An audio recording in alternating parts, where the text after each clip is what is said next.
So good to be here again. Zo goed om hier te zijn. And I use my, you may be seated. Je mag gaan zitten. I'll use my language of preference, which is English. Ik gebruik al mijn voorkeurstaal, dat is Engels. My mother tongue is Dutch, but Mijn moedertaal is Nederlands. I'm so used to speaking in English that I actually prefer that.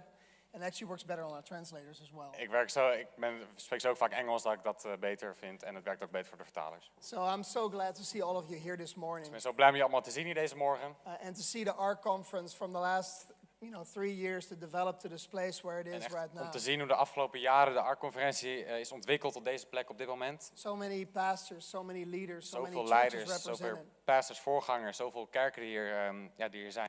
And the impact that we're having as ARC, not only in the Netherlands, but Belgium and Germany. Die hebben we als ARC Nederland, niet alleen in Nederland, maar ook in België of Duitsland. France, Spain. Frankrijk en Spanje. And of course there's ARC in Ireland. They're doing an amazing job as well. Een ARC in Ierland die ook een geweldige taak daar hebben. And I just can't wait to see what God's going to do in the next coming few years. En ik kan gewoon niet wachten wat God gaat doen hier in deze komende jaren. So I want to thank all of our ARC lead team here from the Netherlands. ARC lead team van Nederland why don't you stand up, guys, with your wives, and let's just a big hand. Een groot applaus geven. With your wives belong to it. Come on, stand up. Mathilde, yeah. So awesome. Thank you so much for being on this wild adventure. Super bedankt voor dit geweldige avontuur. So good. And of course our US speakers, thank you so much for being here with us. Awesome. Dank dat jullie ook hier zijn. Geweldig. So before we get to the panel. Dus voordat we naar het panel gaan. I just want to share a quick verse with you guys wil ik snel even een vers met jullie delen. And grab a few principles from that verse. Principes daarvan delen. That I think are very applicable to what's going on here today. Ik denk dat erg toepasbaar zijn in onze eigen levens. And it's Joshua 1:14 from the New American Standard Version. Dat is Jozua 1 vers 14. And it says this. En het zegt dit. Your wives, your little ones and your cattle. Uw vrouwen en uw kinderen en uw vee. Shall remain in the land which Moses gave you. Zullen in het land blijven dat Mozes u aan deze zijde van de Jordaan gegeven heeft. Beyond the Jordan, but you shall cross before your brothers. Maar u moet in slagorde oversteken. Before your brothers in battle array. Voor uw broeders uit in slagorde. All your valiant warriors and shall help them. Alle strijdbare helden en u moet hen helpen. I heard this verse at the ARC conference in the US and I was like, bam man, this is such a powerful word. Ik hoorde dit vers in de ARC-conferentie in Amerika en ik was echt van, wow, dit is zo'n krachtig vers. Because you see here that right before this Moses. Want je ziet dat hier voor Mozes. Led the Israelites out of Egypt. Heeft de Israëlieten uit Egypte geleid. Towards the eastern border of the promised land. Tot de oosterse grens van de Jordaan. Call Israel. Dat we nu Israël noemen. And Moses and Aaron, this generation had passed away. En Mozes en Aaron waren al doodgegaan, die generatie. And now it was up for the new generation to basically take the land. En de kans lag er voor de nieuwe generatie om dit land over te nemen. And Joshua was their leader. En Jozua was hun leider. He and Caleb and a few other people were found faithful. Hij en Caleb en een paar andere mensen waren trouw bevonden. Under Moses' leadership. Onder Mozes zijn leiderschap. And now it was his job to kind of lead them into the promised land. En nu was het zijn taak om hen in het beloofde land te leiden. And what you see happening right here is that there are a couple of tribes. Wat je hier ziet gebeuren is dat hier een paar stammen zijn. Who basically when they were camping outside on the east side of the Jordan River. En die daar gesetteld waren met hun kamp. And they were like, man, this land is good here. En zeiden, ja, het land is goed hier. We don't really want to move on into the promised land. We willen niet echt weer verder gaan naar het beloofde land. Our kids love this place. Onze kinderen houden van deze plek, onze vrouwen houden van deze plek. Why would we keep going? Waarom zouden we nog verder gaan? And so they settled there on the east side of the Jordan. Dus ze gingen daar neer. Ja, settelen. Settled. Yeah. Right. Whatever. I don't know how to translate it here. That's a disadvantage of having a speaker that understands the language you're translating. Ja, dat is wel het probleem van een spreker die vertaler begrijpt. He's doing good, isn't he? Ik doe het wel goed. Dankjewel. So God was actually okay with these tribes, 2.5 tribes that were settling on the east side of Jordan. Dus God vond het prima dat deze twee stammen bleven op de plek waar ze waren. The only condition de enige voorwaarde that was set in front of them die tegenover hen stond, was that they would help their brothers is dat ze hun broers moesten helpen cross the Jordan River om de Jordaan over te steken into the land proper that God had promised to them. In het beloofde land. And just a couple of points from this. En gewoon een paar punten I hieruit. don't know about you preachers out here, but I love 3-point sermons. En ik weet of er sprekers zijn hier, maar ik hou van 3-punt preken. I just feel the anointing more when there's 3 points. Ik voel gewoon de right? zalving als er You're 3 with me on punten this zijn. one. Snappen jullie dat? So I'm going to take a very short time, but I'm going to take 3 points here. If Dus ik that's ga heel okay kort with you. tijd nemen, ik ga 3 punten delen. The first thing that I noticed here in the story was that Het enige wat mij opviel, eerste, that it said, you shall help them. is dat het staat, je moet hen helpen. And you know, translating this to our setting here today En als je het vertaalt naar onze setting hier, is that God is calling us to be in this together. is dat God ons roept om hier samen mee om te gaan. You know, maybe you're young here, and Misschien ben je hier jong. I love just the setting here, that there are so many young leaders in this En place. ik hou van deze setting, dat er zoveel jonge leiders hier zijn. And I can tell you that I've been to many pastors' meetings, Ik and ben naar veel voorgangersvergaderingen gegaan. I was like the youngest. En ik was de jongste. And I'm 45, En ik ben 45. so I'm not that young anymore. Dus ik ben niet meer zo jong. But I believe that there's so much power having seasoned leaders around you. Maar ik denk dat er zoveel kracht in zit als je ervaren leiders om je heen hebt. People who have gone before you. Mensen die voor je uit zijn gegaan. But there's established churches Dat er kerken zijn. that are part of a network, of a move of God, that what Dat He's ze doing deel at zijn this van een moment. netwerk, van een plan van God wat hij wil doen. Who will help those new church plants? Die een nieuwe kerkplanten gaan Who helpen. will help those young leaders who step into leadership in Die existing de nieuwe churches? leiders gaan helpen, de jonge leiders, om hen te ontwikkelen. You know, there's so many of us, maybe we're going through a tough season in our ministry. Zoveel van ons die in zo'n moeilijke periode zitten op dit moment in onze bediening. And it feels like our churches have plateaued. En het is een beetje het gevoel alsof onze kerk gestopt is met groei. We're struggling. En we hebben er moeite mee, we worstelen And ermee. then it's amazing when others come alongside of En het us is geweldig als anderen naast ons gaan staan. who will help them, Die ons gaan who will helpen. help us. Die ons gaan helpen. En I hen still gaan helpen. have to think of Pastor Greg Surratt. En ik moet denken aan mijn voorganger, Pastor Greg Surratt. Our church started in 2006. Onze kerk is gestart in 2006. And I thought I had everything I needed to get this church started. En ik dacht dat ik alles had om deze kerk te starten. But we were stuck, man. Maar we zaten vast. In 2009. In 2009. I was frustrated, Ik was echt gefrustreerd. ready to give up, Ik was klaar om op te geven. not knowing where to go. Ik wist niet waar ik naartoe moest gaan. And then God arranged a meeting with this man by the name of Greg Surratt. En God had een meeting geregeld met deze man, die heet Greg Surratt. At that point, he was the senior pastor of Seacoast Church in Op dat moment was Charleston, hij South Carolina. senior pastor van Seacoast Church in South Carolina. A little church of about 10,000 people. Een beetje een kleine kerk van ongeveer 10.000 mensen. But he took interest in me. Maar hij had interesse in mij. And he came alongside of me. En hij ging naast me staan. He invested his time and money to be with us every year. En hij investeerde zijn tijd en geld in mij om in ons te investeren. And help us get out of the rut that we were stuck in at that moment. En uit die greep, uit dat stoppen van groei te I komen. experienced firsthand what it means to be helped by someone else. Ik heb met eigen ogen gezien hoe het heeft geholpen, hoe het ervaren is dat iemand naast je komt staan om je te helpen. As a leader who was back then a little younger than I am today. Als een leider die toen iets jonger was dan nu. And that's why we have that hashtag, don't do ministry alone. Daarom hebben we die hashtag, doe de bediening niet alleen. You know, if you're going through a rough time, Als jij door een moeilijke periode gaat, so look me up on Facebook.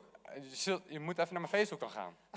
You can call me. I'll kan give me you gewoon my bellen. number.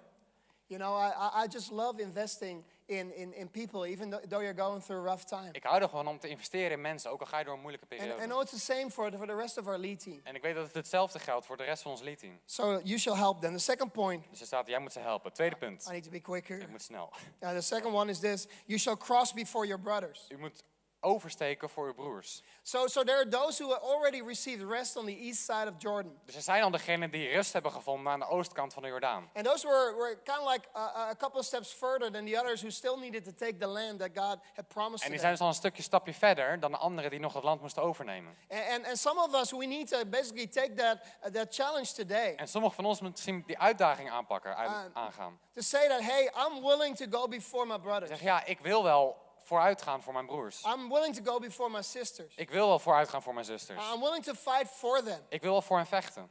And you know, those that are new to it, you know, we need to En help degenen them. die er nieuw zijn, we moeten hen helpen. And I just think of the last couple of years, En ik denk aan de laatste afgelopen jaren. the privilege that God has given us as a leadership team of our church of Thousand Hills. Het voorrecht dat ik heb gehad als leadteam van Thousand Hills. To be able to invest in a couple of church planters and Om in church kerkplanters plants. te investeren. You know, in different places, in Germany In and verschillende, Spain. in Duitsland, in Spanje, No, sorry, not Spain. In France. Sorry, French people. Frankrijk. Sorry, Fransen. and the Netherlands. En in Nederland. And Ireland. In Ierland. Because we want to invest in others, you know. Omdat we in anderen willen investeren. You know, like, who was it? I think it was Pastor Nicola who said this. Ik denk dat voorganger Nicolas dit zei. You know, those who are church planters, they're our biggest heroes. Degenen die kerkplanters zijn, zijn onze grootste helden. I know how tough it is. Ik weet hoe moeilijk het is. Pastor Greg, Maar Pastor Greg, he says to his staff back in the US, hij zegt tegen zijn staf in Amerika. if they tell him, hey, I want to plant a church, Als hij zegt, hey, ik wil een kerk planten. he will try to talk him out of it. Hij gaat proberen om dat niet te doen. No, you don't want this. Om je te ontmoedigen. You know, if there's anything else you can do in the kingdom of God, do that. Als er iets anders is in het koninkrijk van God, doe dat dan maar. But then if they keep resisting, Maar als zij steeds toegewijd blijven aan die droom, he knows that the calling is real. dan weet hij dat die droom echt is, dat die roeping echt is. I call church planting the extreme sports of pastoring. Ik benoem de kerkplanten tot extreme sport. And that's why you're my hero. En daarom zijn jullie mijn helden. You're our heroes for the Ark Lead team. Jullie zijn onze helden voor het Ark Lead team. Third main point here. Derde punt. In battle array. In slagorde. Dat is een juiste volgorde. So there's a spiritual battle going on. Er is dus een geestelijke strijd die hierin gaat. And the devil knows that the local church is God's plan A. En de duivel weet dat Gods kerk, de lokale kerk, Gods plan A is. And that God doesn't have a plan B. En dat God geen plan B heeft. So he'll try to do everything he can to take us out. Dus hij gaat er alles aan doen om ons te veroveren. He'll try to do anything he can to take you out as a leader. Hij gaat er alles aan doen om jou te ontmoedigen als een leider.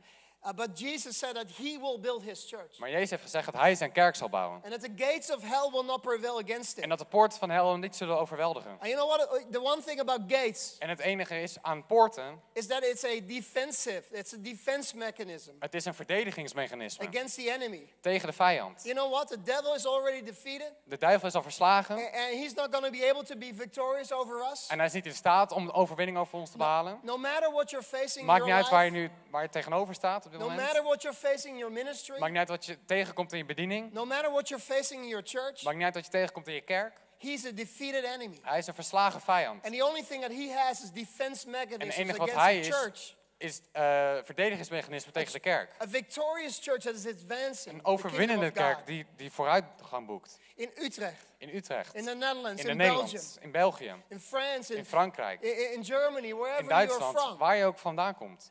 The church is on the offense. De kerk is aan de aanval. The devil is on the defense. En de duivel is in de verdediging. And we're gonna win. En wij gaan winnen. We're gonna win this wij gaan battle. winnen. Wij Put gaan your deze hands strijd together winnen. for Geef that. daar applaus voor.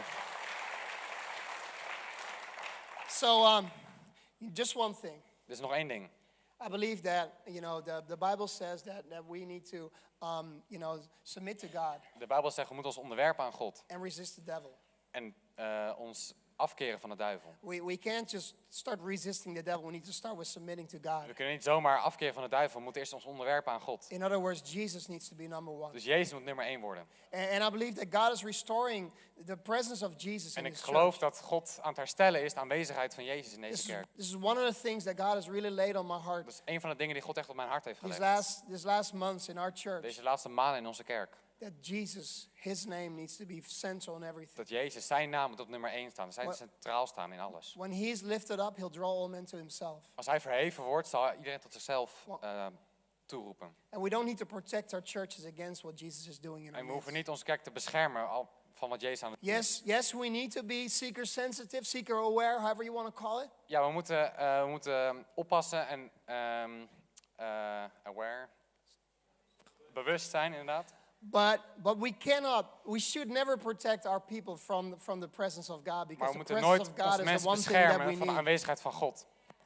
So, and that's what we found in our church. Dat hebben we in onze kerk ondervonden. Real life change only happens when Jesus is there. Echte levensverandering werkt Miracles alleen only als happen Jezus when er Jesus is is. there. Wonderen zullen alleen gebeuren als Jezus daar is. We can't fabricate those things. We kunnen die dingen niet een trucje van maken. So I want to encourage you. Dus ik wil je Put bemoedigen. Jesus number one and make Him number one in your life.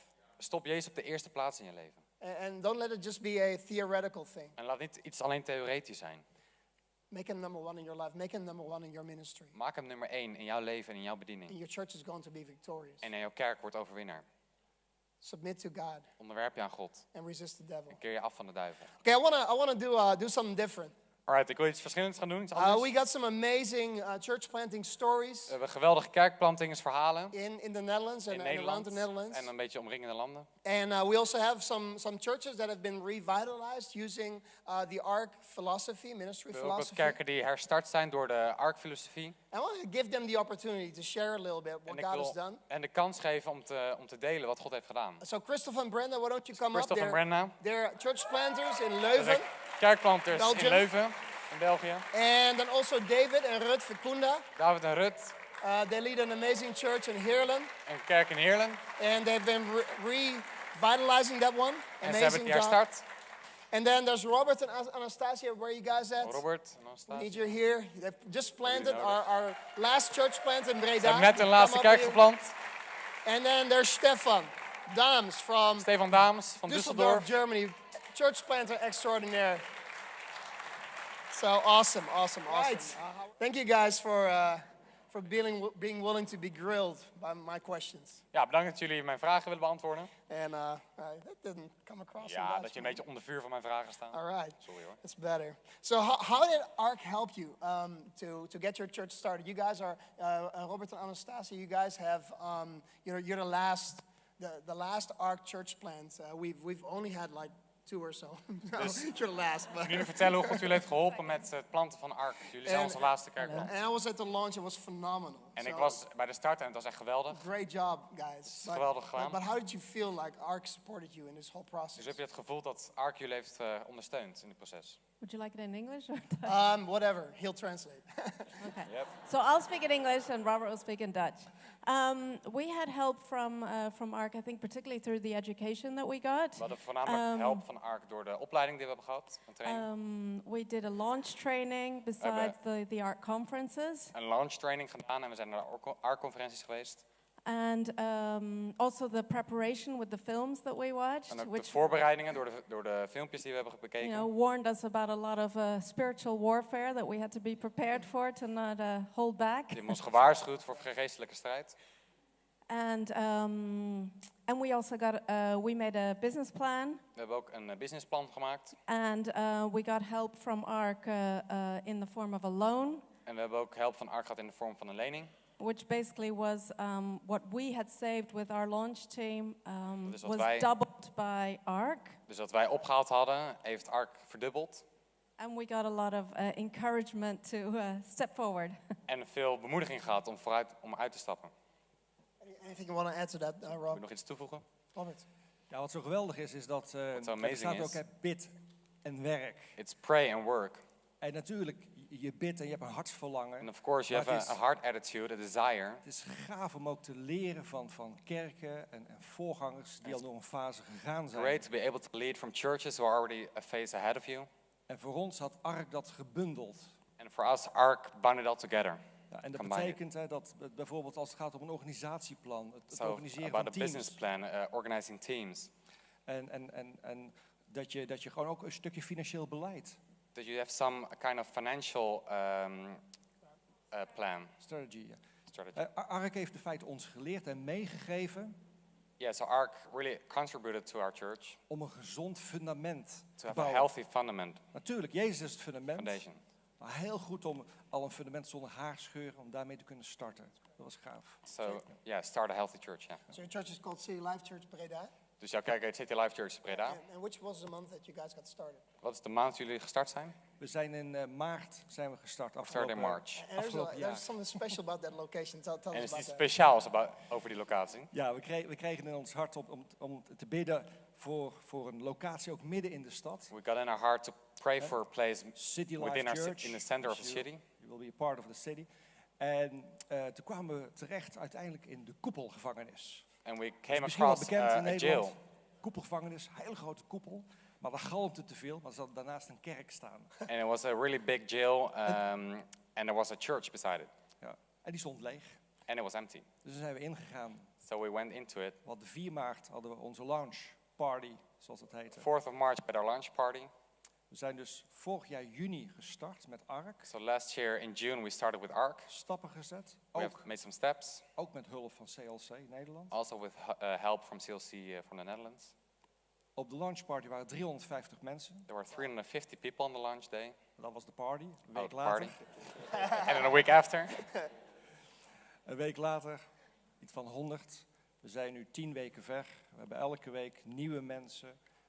Elke week hebben we keuzes. We had 100 Mensen and die then hun leven every aan week we Jezus have new geven. people. Er zitten rond de 100 mensen standaard. Every week people are choosing for Jesus. Morgen hebben we onze eerste doopdienst. And tomorrow we have our first baptized service. Awesome, awesome. How many people are going to get baptized? How many? Five people. Awesome, awesome. 5 mensen worden gedoopt. Awesome.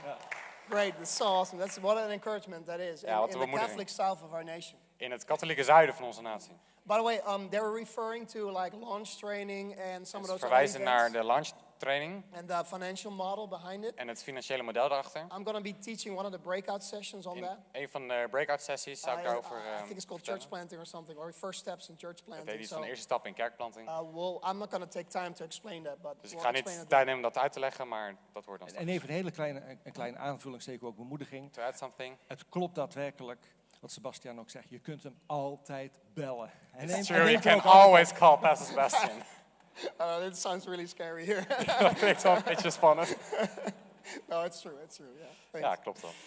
I always tell people, if I don't answer, I'll call you back, Ik right? zeg altijd tegen mensen, als ik niet antwoord, dan bel ik je wel terug. Second question, Tweede vraag. how did you raise the money to get the church started? I want to hear from Stefan Hoe heb from je Düsseldorf. Kirche voor Düsseldorf. Al het Church geld voor Düsseldorf. opgehaald. Ik wil dat van Stefan horen. So first of all, thank you, Sebastian, for believing in us. and Bedankt dat je in ons investing hebt us. geloofd. We went to the launch training, ARC launch training, and when we heard about the budget that we need for Wij the gingen start, naar de ARC launch my first training. reaction. Oh, sorry. We gingen naar ARC Launch Training en hoorden over het budget. My first reaction was I almost peed my pants Maar eerste reactie, ik deed bijna in mijn broek. because we came up with a launch budget of 105,000 euros, Want we hadden iets van 105.000 euro nodig. and I thought I love the ARC, En ik hou van but not ARC, so much. maar niet zoveel. I thought, hey, I'm launching a church. I have pressure enough. Ja, ik heb genoeg druk op me. But my second thought was, Maar mijn tweede gedachte was, if you want to do it, let's do it right. als je het doet, doe het dan goed. I want to do an experiment with you guys. Can we all stand up? Ik wil een experiment met jullie doen, als jullie allemaal gaan staan. Okay, let's try to sit down halfway. Laten we een beetje half gaan zitten. Hands at the side. No, really, hands at the side. A Handen little bit more ernaast. down. Nog iets naar beneden. A little bit more down. And now Nog meer hold naar it. beneden. Hold it. En nu gaan we zo blijven How staan. long can you hold it? Getting exhausted, huh?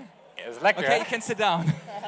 The thing is, it's much harder really to keep it halfway En het is veel moeilijker als je op de helft zit, than to do it all the way. dan dat je het helemaal gaat doen. So we're always looking for the easy way, Dus je kijkt altijd naar de makkelijkste weg. but the easy now Maar op dit moment will onmakkelijk. often lead to a difficult future. Het makkelijk is altijd waar je een verwarring But ontstaat. the difficult now Maar het moeilijke op dit will moment lead to an easy future. zal leiden naar een makkelijke toekomst. So I went back to the team Dus ging ik terug naar het team. and said, I have good news for you. Ik zeg, ik heb goed nieuws voor jou. We need 105,000 euros. We hebben 105.000 euro. And everybody was challenged, but I knew Oh, we hebben dat nodig, sorry. if God has this church on his heart, Maar als God deze kerk op zijn hart heeft, then he will provide. dan zal hij voorzien. So I asked the team to pray Dus ik heb het team gevraagd om and te said, bidden. what do you believe for how much money we can Ik raise? zeg, waar geloof je in? Hoeveel geld kunnen we ophalen? And then we came up with amount of money. En hij kwam met een bedrag. And then I went to every person that I knew, En ik in ging every naar elke church, persoon die ik kende in de and every kerk. church I preached in, En elke kerk waar ik in gepreekt and had. I didn't ask for money En ik heb niet gevraagd om geld. because I knew God is our source. Want ik wist dat God onze bron was. But I asked them to invite them to dream with us. Maar ik had hen uitgenodigd om mee te dromen met ons. Imagine there's a church in Düsseldorf Stel je voor dat er een kerk is in Düsseldorf. where people can experience God Waar God kunnen and ervaren. flourish. En bloeien. And the end result of this is that we started in February until the end of December, we raised 95,000 euros. Dus we begonnen in februari en eindigden in december. En 95.000 euro opgehaald. Very good. And just for you guys to know, En voor jullie voor informatie. if you're from Germany Als je uit Duitsland komt and you want to plant with the ARC, en je wilt met ARC planten. you can't. Dat kan niet. Officially. Officieel We're having some conversations with some leaders in Germany We hebben wat gesprekken met leiders in to Duitsland. possibly get ARC started there as well. Om daar ARC te starten. And it's the same if you're like in France or other places. En hetzelfde in Frankrijk of But andere. we're believing that ARC will get started in all those nations. Maar we geloven wel dat ARC daar gaat starten in al die But the landen. agreement, our church helped Stefan's church Maar de overeenkomst, wij hebben die kerk geholpen in helping with those 95, whatever, 105,000 euro. met that die you needed. 105.000 euro. Not with that amount, just so you know. But Niet we're met part dat of it. bedrag, maar Before all of you start approaching us. voordat jullie allemaal naar ons toe komen. But the agreement was basically that he would build a church as closely as possible to the ARC model, so that when ARC would start in Germany, that they could say like, hey, we already have a model church in Düsseldorf. Ja, dus de overeenkomst die wij hadden is dat we een kerk gingen starten in Düsseldorf die zo erg leek op vanuit de ARC principes werd gestart. Yeah, you wanted to add something to that? Yeah, I wanted to say something. Sometimes we think we're special. This works in the US. That works somewhere else with the money. Ja, soms denken we, oh, dit werkt heel goed, laten we ergens anders. But to be honest, we are not so special. Maar aan de andere kant niet zo speciaal. I think there are examples that is working. Ik denk dat er voorbeelden zijn die gewoon werken. And the best thing is to be as close as possible to Het what beste people is om has daar gone the way already. zo dichtbij mogelijk te zijn bij wat al werkt. That's right. So it's the principles that count, Dus right? het is het principes die tellen. So I want to go to Christophe and Brenda. Ik dus naar Christophe en Brenda Because gaan. they planted in Leuven. Zij hebben in Leuven een kerk geplant. Their church is called Alive Kerk. Het heet Alive Kerk. And their context is totally different than the Netherlands. En die context is heel verschillend van It's Nederland. also very different from Düsseldorf. En ook van Düsseldorf. And just if you don't know, I mean, most churches in Belgium are very small. De meeste kerken in België zijn heel klein. And so it's amazing to see what you guys have pulled off Dus het is there. geweldig wat jullie hebben Using the uitgehaald ARC daar. model. And you guys are basically predated ARC as well. With how you Door got het ARC te started. gebruiken. But talk to us about that. How did you raise the money? Hoe hebben jullie het geld For instance, opgehaald? how's it going? Ja, toen we startten was er nog geen ARC Nederland. When we Er was started, there was no ARC Netherlands. enkel ARC Amerika. We waren 2 keer naar de conferentie geweest en Only een ARC in the paar US. ARC exchanges geweest bij jou in de kerk. And we went to a En, couple trainings. En toen zeiden we, ja, je moet ongeveer $25,000 of $30,000 ophalen. You have En- to raise around en 25, dan zullen we matchen, maar dat matchen gilde niet voor ons. Maar ik sprak toen met een aantal voorgangers ook in Vlaanderen en I ik vroeg talked wat to hun some budget pastors was om and ook te Asked weten. what their budget was. Sorry, Bob. No problem. And so, yeah. Now I'm talking into English and you would translate it to Dutch. So, all confused right now. Dus ik vroeg hem, wat is jullie budget om? Waar draaien jullie op qua budget? I asked them, what's your budget? Ja. En ze zeiden, ja, een kleine €1.000. Yeah, a little €1,000 En ik dacht, Per year? per maand. Oh, per month. per month. Okay. Ja, gelukkig. En ik dacht, wij moeten €25,000 verzamelen. We En have- die kerken hebben maar €1.000 budget per maand. We have to raise €25,000, but other churches only have 1,000 per month. Dus dat was nogal een strijd So that was a battle. om dat geld op te halen. raise Uiteindelijk the hebben we €25,000 opgehaald. In the end, we raised the €25,000, 2/3 daarvan uit ons eigen launch-team. and 2/3 of it out of our own launch team. 1/3 van andere kerken, voornamelijk internationaal, maar ook een aantal christenen en kerken uit 1/3 Vlaanderen. of international churches. Maar ik denk als we het opnieuw zouden doen, dan zouden we voor een hoger budget gaan. We think zijn enorm when we- gezegend geweest. When we would do it again, we would go for a higher budget. Ja, we zijn enorm gezegend geweest dat iemand uit het launchteam een hele boel multimedia materiaal over had gekocht. Yeah, we Dus were dat also zat dan really niet in ons blessed budget, maar by we konden er wel gebruik van maken. part of our launch team. Shared some stuff with us. Maar ik Resources. denk, we zouden waarschijnlijk meer aan een budget gaan van €40.000 of €45.000, zodat je ook genoeg marketing kan doen. But probably we would, when we do it again, we would raise like 45,000 to have a marketing plan as well. Yeah, that's right. And something we did, and I'm still proud of it today. It Iets wat was we like gedaan hebben, ben ik nog steeds trots op. we said to ourselves, and we discussed it with the team. Like, Tegen onszelf gezegd en tegen het team. we are a giving church. We want to We be zijn een gevende generous. church en kerk. And we said, like, okay, we will give 10%. We will put 10% aside from the first day, Ja, en we zullen During the 10% launch. vanaf het begin apart zetten. even when that means we will not have enough to launch. Zelfs als we niet genoeg gedaan hebben om die launch te starten. So we will do that in faith We zullen dat in geloof doen. because God builds our church. Omdat God onze kerk bouwt.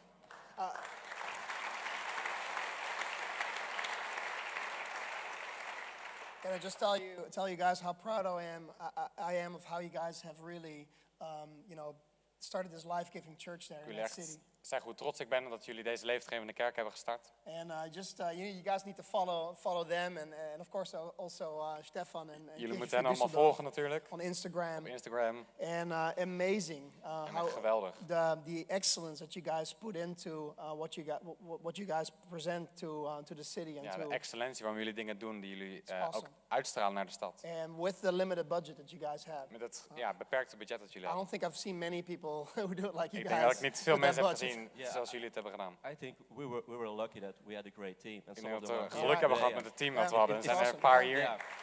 It's great. Yeah. And it's all about the team, right? Het gaat allemaal om het team. And that's one of the things with ARC, you know, we believe in a church planting couple, En dat is één iets van ARK, want we geloven in een kerkplantend koppelstel.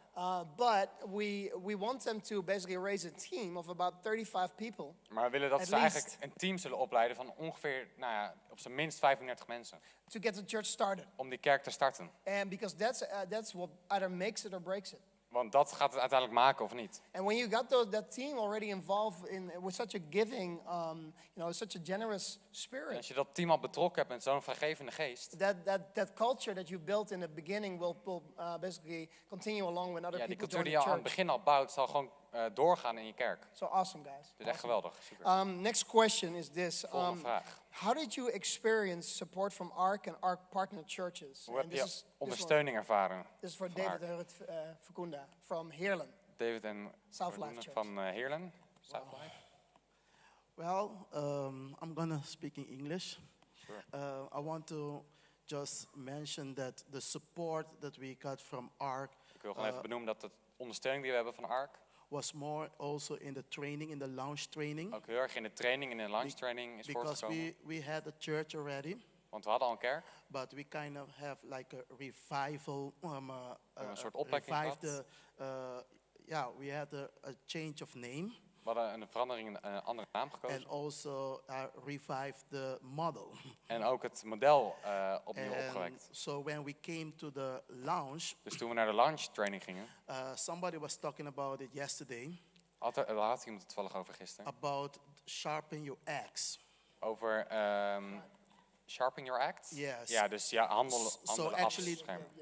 your bell. Oh, axe, alright. Ja. Dus je So- bel slijpen. Yeah, Juist. so that will happen Dus wat er toen gebeurde in those launch training. in die training, And we went back wij gingen terug to our city. naar onze stad. And when they say to us, you can use anything, En ze zeggen, je kan alles gebruiken. just copy and paste and do whatever. Copy-paste, knipplak. Man, that's what we did. Dat is wat wij gedaan hebben. We start applying stuff, We hebben dingen toegepast. work it, We hebben het laten werken. and little by little we start seeing it start working. En beetje bij beetje zagen we het werk. So we got encouraged. Dus we werden bemoedigd. We came to another conference, Dus we gingen naar een andere conferentie. and they say, you can take this, you can take Ze that. zeggen, je kan dit nemen en dat. And we took it, En we hebben gedaan. and we put it in En we practice. hebben het in de praktijk gebracht. Now today we came with about 10 people, Nu hebben we ongeveer 10 mensen and erbij. we wish they can take it along En we hopen dat zij het mee kunnen nemen. so that we can put it in Zodat practice, we het in de praktijk kunnen brengen. because it really works. Want het werkt gewoon. And what I like En waar ik van hou, is, there is no pressure. er is geen druk. And you can use anything that you feel like you can use. En je kan alles gebruiken waar jij je voor voelt. Everything gebruiken. that you feel it might work in my place. Alles waar je denkt van ja, dat zou kunnen werken in mijn plek. Man, that is so awesome. Dat is zo geweldig. And another thing that I really enjoy, En iets wat ik ook nog heel erg van geniet, and I'm working it right now, waar ik mee werk, is the R of relationship is de R van relaties. that you build here bouwt. in these conferences. Ook in deze conferenties, Getting to know new people, waardoor je nieuwe mensen leert kennen. picking their mind, Dat je zijn gedachten een beetje because te that's weten what I komt. came to do. Want dat is wat ik hier voor kwam. I came here Ik kwam hier to hear, om te luisteren, picking the minds, om te kijken in gedachten. and then, see what we can practice again. En dan zien we wat we weer in de praktijk kunnen brengen. Hashtag don't do ministry alone. Hashtag, doe de bediening niet alleen.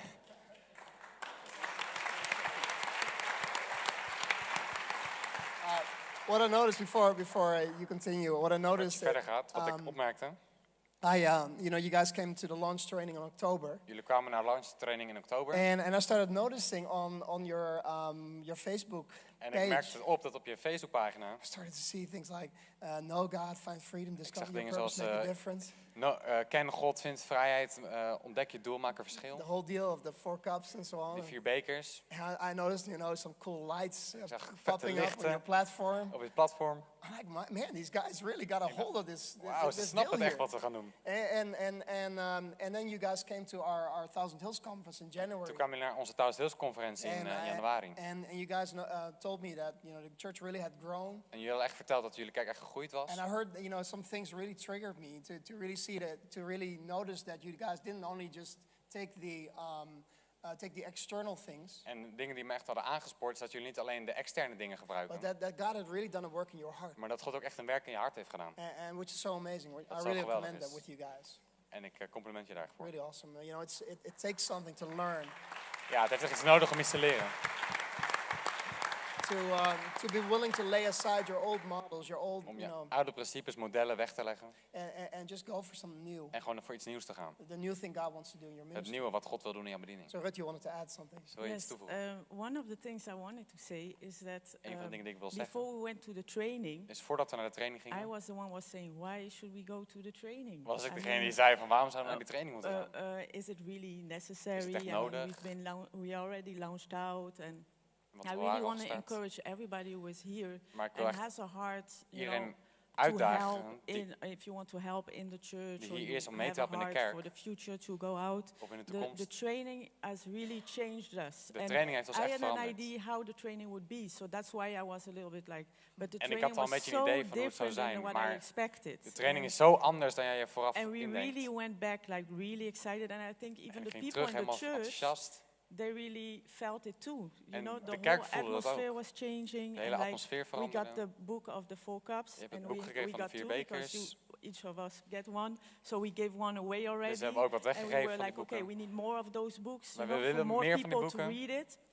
And that is so important to have an open mind. And I Het is really zo want belangrijk om een open again gedachte te hebben. encourage you if you're here. En ik kan je you bemoedigen als je hier just bent. be open and Wees gewoon just go open. once to one of the training, and En you ga will gewoon see één the keer naar zo'n difference that it training will make into your own life. Like you say, it starts with us. En dat you begint know, echt and bij jezelf. It Ja. really started with us, and we needed a change of mind. And wij then we moesten took ook een the 4 gedachteverandering. steps, and now you see that the church is living it too. En nu It's zie je dat de really kerk er ook great. begint Thank te you. leven. Dus dank je. That's awesome.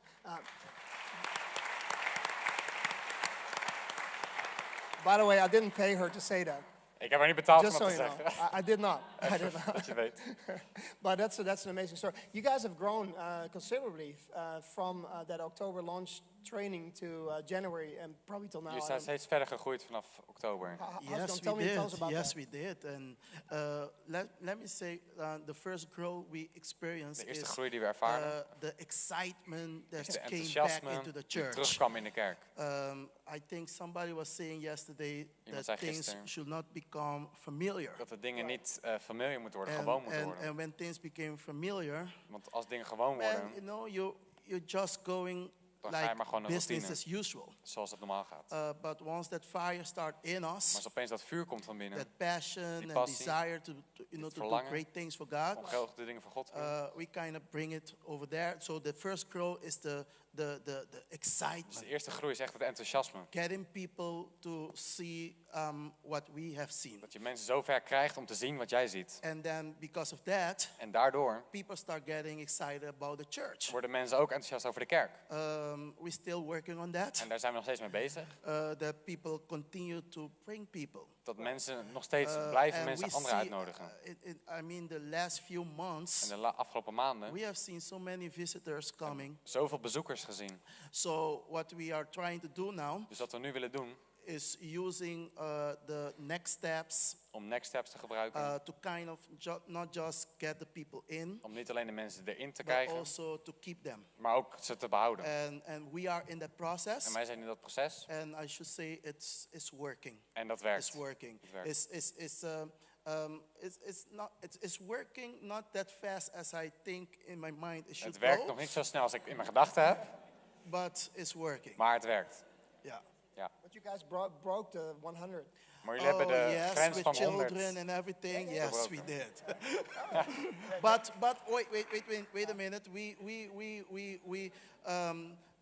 The last couple of De months, laatste afgelopen maanden we have seen many times hebben we zoveel gezien that we touch the 100 and break it. dat we de 100 hebben geraakt en Something that doorbroken. before it was like very hard work. Daarvoor was het echt hard werken. That's why I mentioned about the axe, En daardoor had ik het over die bijl. because the Bible says something about it. Want daar zegt de Bijbel You wat know, if over. your axe is dull, Want als het more bot is, more work is dan needed. heb je veel meer werk So nodig. now with with what we Dus experience, wat wij hebben ervaren, it seems like dan lijkt het alsof that it is a little bit easier. dat het wat makkelijker gaat. Yeah. That's cool. Yeah. And so, just to add to that, Om our daar goal toe te voegen.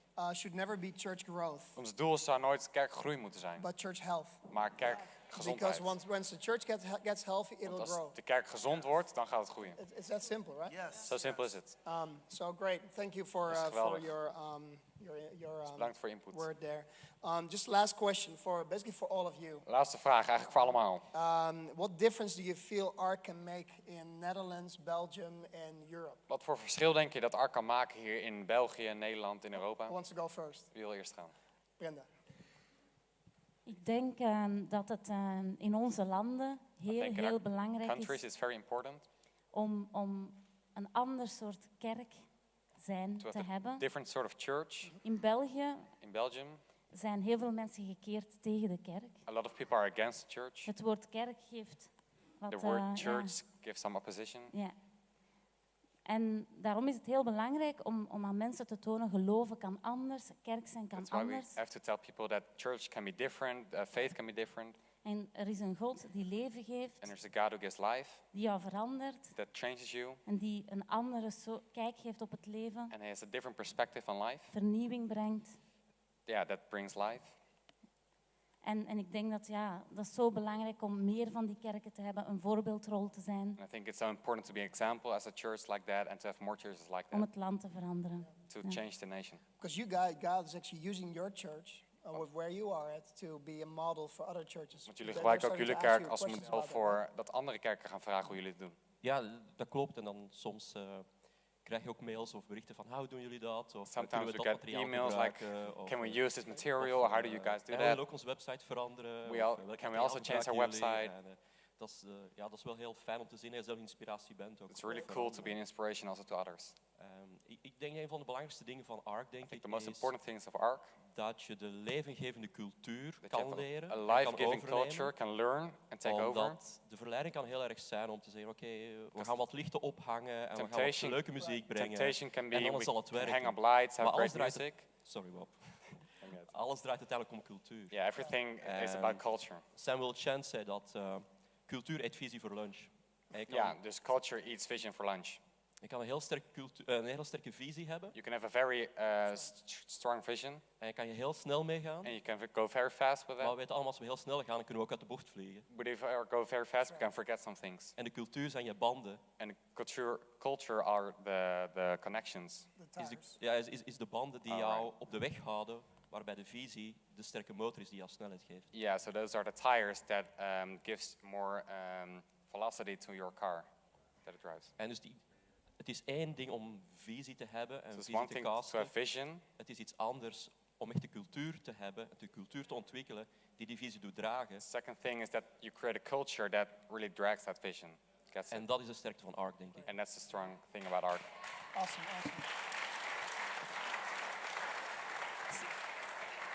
So Pastor Corey last night talked about being pregnant with a vision. Dus afgelopen avond sprak Pastor Corey over zwangerschap. And for me, I'm pregnant with a vision to see ARC in Germany. Right. Over, en voor mij is dat in Duitsland.